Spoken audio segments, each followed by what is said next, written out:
শুটকি আমার হয়ে গেছে রোদের মধ্যে, ছাদের মধ্যে রোদে দিছি। এবার শুটকিটা পরে চেপার জন্য প্রস্তুতি হয়ে গেছে।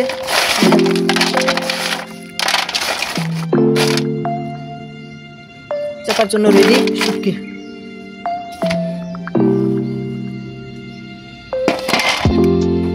এই আমার এই যে ঘটি দইয়ের পাতিল, আমি মাটি দিয়ে লেপ বানিয়েছি। এটারে নতুন ওই দইয়ের পাতিল, এটার মধ্যে আমি চেপা শুটকি দেবো। এটা শুকাই নিছি আজকে সারাদিন।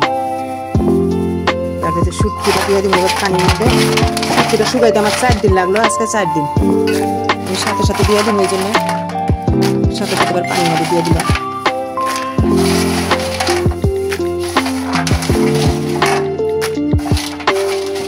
1 কেজি পুঁটি মাছ।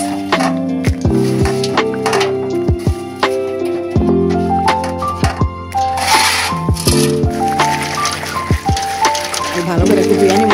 বালু টালু পড়ছে, হয়তো সাদে দিয়েছি ধুলাবালি, তারপর পোকা মাকড় একটু পড়ছে উপরে, ওই জন্য একটু ভালো করে ধুয়ে নিই।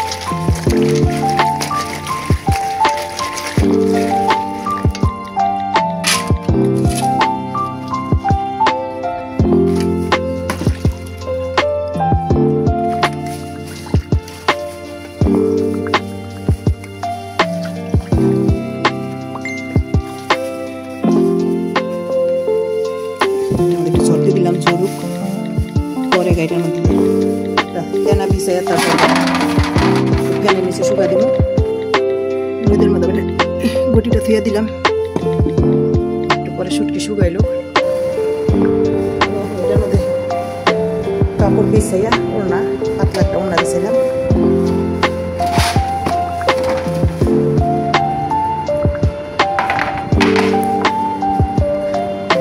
ফ্যানের নিচে দিয়ে দিলাম।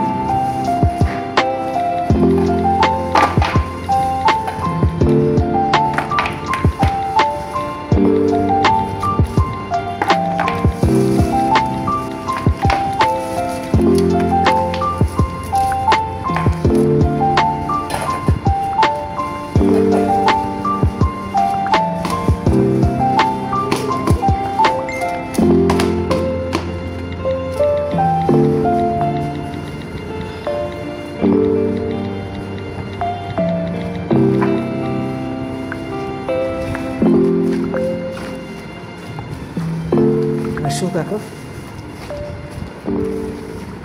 ফ্যানের নিচে দিয়ে দিলাম শুকাকো।